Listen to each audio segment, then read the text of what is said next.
sini saya ada nak kongsikan cara kita nak mapping market structure, iaitu kita nak bina satu naratif pandangan kita pada harga yang semasa tu. Ini adalah penjelasan cara kita menggunakan multi time frame, higher time frame daily H4 untuk middle time frame pula H1 30 dan M15. Lower time frame adalah M5 dan M1 hanyalah untuk kita melakukan entry. Jadi poin pertamanya adalah untuk higher time frame menentukan naratif, adakah market sedang dalam fasa, sama ada market itu dalam fasa continuation ataupun pullback ataupun reversal. Dan poin kedua, middle time frame rangka masa sederhana penyokong bias segera. Apa itu bias? Bias ni adalah pandangan market sama ada dalam keadaan bullish ataupun bearish. Maksudnya kita tengok market itu dalam keadaan apa.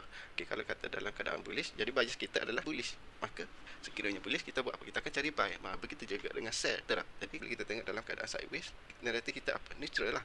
Sebabnya market dalam keadaan sideways. So kita tak nak masuk, tak nak cari entry. Sehinggalah salah satu order flow bila buyer menguasai, dia akan buat apa? Dia akan break resistance lah. Time dia buat breakout structure, kita akan cari point entry. Macam itulah kita akan cari POI di mana nak entry.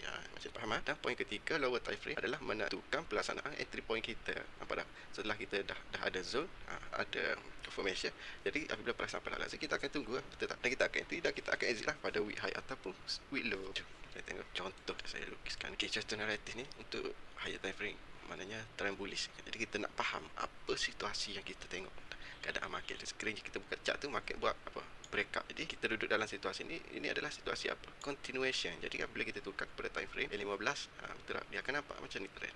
Buat apa? Price buat apa? Higher high, higher low, higher high, higher low, higher high, higher low dalam time frame yang rendah. Maknanya kalau kita nak scalping, kita akan scalping. Okey, dalam trend ni, nampak tak? Ini signal yang continuation mula melemah dan pullback sudah memula. Maksudnya seller sudah menguasai market. Okey, ini adalah menandakan pullback bermula. Nampak tak?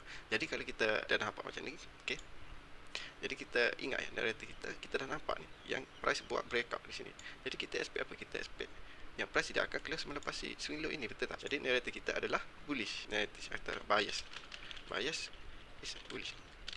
Okey, setelah kita dah ada bias kita dalam keadaan bullish, ini adalah week high kita. Sebab apa? Sebab sudah ada confirmation yang pullback telah bermula di sini. Nampak tak? Jadi kalau kita nak short entry sell ni, boleh lah.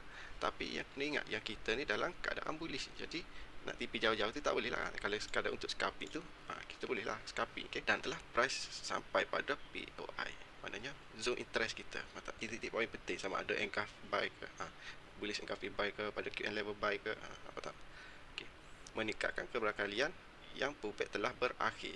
Maksudnya tak ada shift daripada trend daripada bearish bertukar bullish. Okey, ini menandakan apa? Ini menandakan tekaran trend berlaku dalam time frame apa ni? Middle time frame L15. Jadi kita akan nampak gambaran apabila kita guna time frame kecil, middle time frame ni, apa yang dia akan lakukan pada untuk time frame tinggi.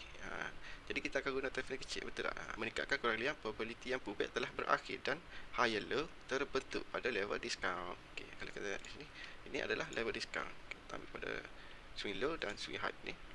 Bawah daripada level 50% ni adalah level discount. Jadi kalau kita nak cari entry, kita akan cari level bawah ni, nampak tak?